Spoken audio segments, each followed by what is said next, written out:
یہ سوچ ہم بہتر کر لیں تو پورے معاشرے میں بہتری آتی ہے۔ بابا ہم تو اپنی سوچ بہتر کر ہی نہیں رہے، اپنی اصلاح نہیں کر رہے، ہم نے اپنا صفحہ کبھی کھولا ہی نہیں ہے، ہم نے اپنا پیج کبھی پڑھا ہی نہیں ہے، ہم نے اصلاح اپنی کی نہیں ہے، ہم صرف اور صرف اپنا ٹائم اور اپنی توانائی دوسرے لوگوں کے بارے میں باتیں کر کے، دوسرے لوگوں کے بارے میں رائے دے کر، دوسرے لوگوں پر تنقید کر کے ضائع کر رہے ہیں۔ یہ ٹائم اور یہ توانائی جو ہم ضائع کر رہے ہیں دوسرے لوگوں کے بارے میں باتیں کر کے، یہ اگر ہم اپنے اوپر لگائیں گے، اپنی اصلاح کریں تو ڈیفینیٹ ہمارے اندر بہتری، اس کا امپیکٹ معاشرے میں ہوگا اور معاشرے میں بہتری ہے۔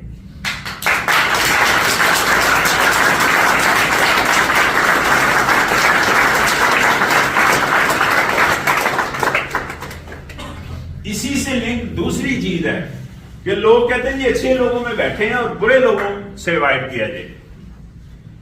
تو آج سائنس نے یہ ثابت کر دیا کہ اچھے لوگوں میں بیٹھیں، برے لوگوں سے اوائڈ کیا جائے۔ تو اچھے لوگ کیا فائدہ دیتے ہیں؟ اچھے لوگ ظاہر اچھی گفتگو کریں گے، اچھی محفل سجائیں گے، اس کا امپیکٹ ہماری لائف پر آئے گا۔ وہ آپ کو میں نے بتا دیا کہ کیسے، کانوں کے ذریعے، آنکھوں کے ذریعے۔ اگر اچھے انسانوں میں بیٹھیں گے، اچھے ماحول میں رہیں گے اور اچھے لوگوں کی باتیں سنیں گے تو ہمارے کان اچھے لوگوں کی جو باتیں سنیں گے وہ کیا کریں گے؟ کان انٹیک کریں گے اچھی بات کو۔ اچھی بات جا کر کیا کرے گی؟ پیغام دے گی، میسج دے گی دماغ کو، اور دماغ میں کیا ہوگا؟ کیمیکل ریئیکشن ہوں گے اور اس کے نتیجے میں فلم بنے گی اور اس کے نتیجے میں عکس بنے گا اور اس کے نتیجے میں ہماری سوچ اچھی ہوگی، ہمارے خیالات اچھے ہوں گے۔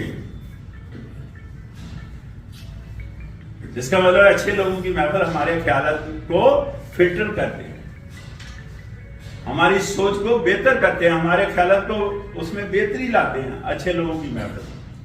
اور اسی طرح برے لوگوں کی جو محفل ہے، ظاہر آپ بری بات سنیں گے یا بری بات دیکھیں گے تو اس کا تو میسج دماغ میں جائے گا نا، اس میں بھی تو کیمیکل ریئیکشن ہوں گے دماغ میں، اس میں بھی تو فلم بنے گی، اس میں بھی تو ہماری سوچ پھر منفی ہو جائے گی، ہے نا؟ تو اس لیے اچھے لوگوں میں بیٹھیں اور برے لوگوں سے اوائڈ کیا جائے۔ برے لوگوں کی مثال گٹر کی بیوی ہے، برے لوگوں کی مثال گٹر کی بیوی ہے۔ گٹر، اچھے لوگوں کی مثال آپ کے سامنے ایسے ہے جیسے خوشبو والی دکان، کیا آپ خوشبو خریدیں یا نہ خریدیں، آپ اس ماحول میں بیٹھیں گے تو آپ کو خوشبو ویسے بھی آئے گی، ایسا ہی ہے کہ نہیں؟ اور برے لوگوں کی مثال گٹر کی دی گئی ہے۔ گٹر کی مثال کیسے دی گئی ہے سنیے گا۔ گٹر کی مثال اس طرح دی گئی ہے کہ دیکھیں آپ کے سامنے آسمان سے بارش کا پانی، بارش ہوتی ہے نا، بارش کا پانی آپ کے سامنے آسمان سے آئے، اگر وہ صاف ستھرے ہاتھوں میں پڑے تو وہ پانی پینے کے قابل ہوتا ہے، صاف ہوتا ہے، پاک ہوتا ہے۔ وہی آسمان سے بارش کا پانی اگر آئے، وہ ڈائریکٹ گٹر میں گر جائے تو ہم میں سے کوئی آدمی پاؤں دھوئے گا؟ اس کا مطلب ہے کہ ماحول کا گہرا اثر ہے ہماری لائف پر، کہ دیکھیں ایک طرف آسمان سے پانی آیا بارش کا اور صاف ستھرے ہاتھوں میں پڑا ہے تو بالکل پاک صاف ہے، پینے کے قابل ہے، اور دوسری طرف وہی بارش کا پانی اگر ڈائریکٹ گٹر میں گر گیا تو ہم میں سے کوئی آدمی پاؤں نہیں دھونا چاہے گا۔ کیا مطلب ہے اس کا؟ اس کا مقصد یہ ہے کہ ماحول کا انسانی زندگی میں بہت گہرا اثر ہے، بہت گہرا اثر ہے۔ لہذا اچھے ماحول میں رہنا اور اچھی گفتگو کرنا اور دل کو صاف رکھنا، تو پھر دیکھنا کمال، پھر وہی کمال الدین کمال ہوگا کہ جس کمال کو ہم حاصل کرنا چاہیں تو تو اس میں اتنا بڑا فلسفہ نہیں ہے، بہت سادہ سا فلسفہ ہے کہ آپ ہم سب اللہ کو دیکھے بغیر مانیں، اور جب دکھ کوئی نہ ہو ہمیں تب بھی اللہ کو یاد کریں، تو کمال حاصل ہوتا ہے کہ نہیں؟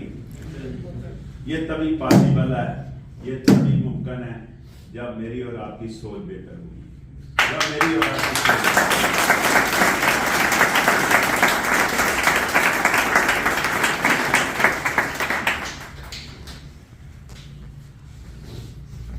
یہ دیکھیے گا، ہم جو بھی انسان دنیا میں آتا ہے اس کی دو طرح کی اسائنمنٹ ہوتی ہے۔ ایک اسائنمنٹ وہ جو انسان کے بس میں ہے اور انسان کی ہی ذمہ داری آتی ہے، اور دوسری اسائنمنٹ اللہ پاک کی ہوتی ہے۔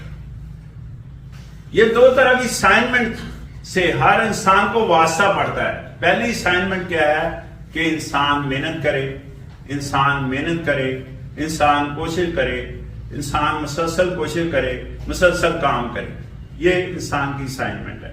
دوسری اسائنمنٹ اللہ پاک کی ہے کہ وہ پھل لگاتا ہے یا نہیں لگاتا، کیونکہ اللہ پاک اسائنمنٹ کے لحاظ سے کسی کے انڈر تو نہیں ہے، کسی کو بہت زیادہ دے رہا ہے، کسی کو بہت کم دے رہا ہے، کسی کو دے ہی نہیں رہا، ایسا ہی ہے کہ نہیں؟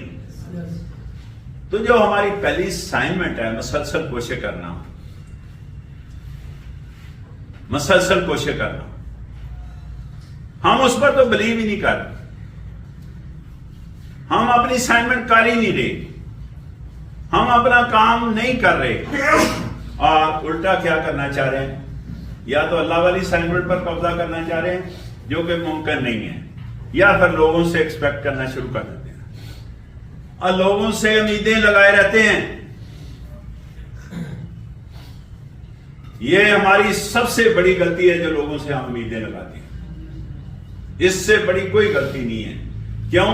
ضروری تو نہیں ہے لوگ ہماری امیدوں پر پورا اتریں، یہ ضروری ہے ان کی ورکنگ اسائنمنٹ ہماری امیدوں پر پورا اتریں؟ نہیں، کوئی ضروری نہیں ہے۔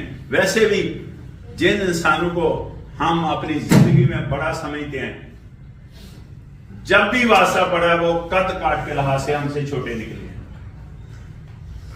جب بھی واسطہ پڑا ہے، آپ کا دیکھ لینا، میرا پوائنٹ چیک کرنا، جب بھی واسطہ پڑا ہے وہ ہم سے قد کاٹ کے لحاظ سے چھوٹے ہیں۔ ان سے مت امید لگائیں، امید اگر لگانی ہے تو صرف اللہ پاک سے جو کبھی انسان کو شرمندہ نہیں کرتا۔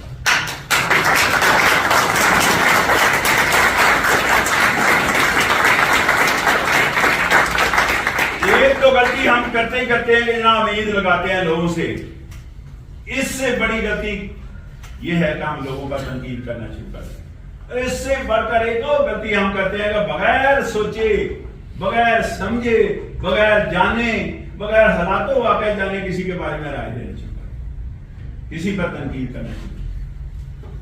اور بابا تنقید سے آج تک کچھ حاصل نہیں ہوا، حاصل ہونا چاہیے تھا لیکن کچھ حاصل نہیں ہوا۔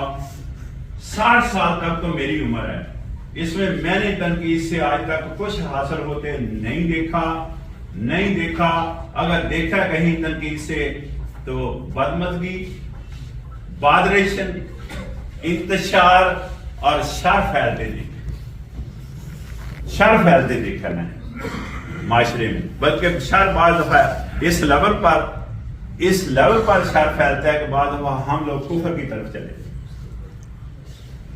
تو تنقید سے بچیں، ایک دوسرے کے ساتھ رابطے، رشتے قائم کریں۔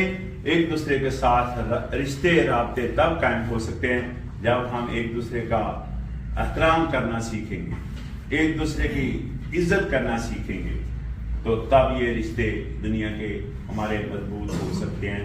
اس کی طرف توجہ دیں تاکہ ہر انسان دوسرے کے کام آ سکے یا اس کے بارے میں وہ سوچ سکے۔